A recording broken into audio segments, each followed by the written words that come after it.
नमस्कार.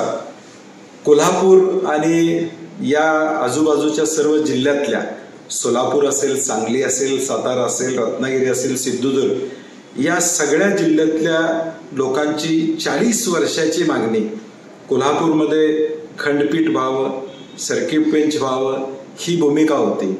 आणि आज तो सुवर्ण दिवस आम्हाला कोल्हापूरकरांना आणि पश्चिम महाराष्ट्राला पाहायला मिळतोय की सर्किट बेंचची सुरुवात आता 18 तारखेपासून कोल्हापूरमध्ये होतोय.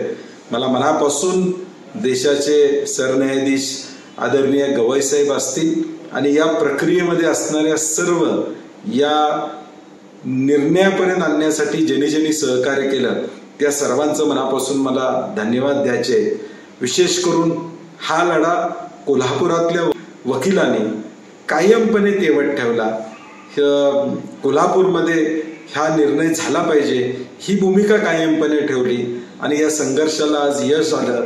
शाहू महाराजांच्या भूमीमध्ये 18 तारखेला याची सुरुवात होते याचा मनापासून आम्हाला आनंद आहे.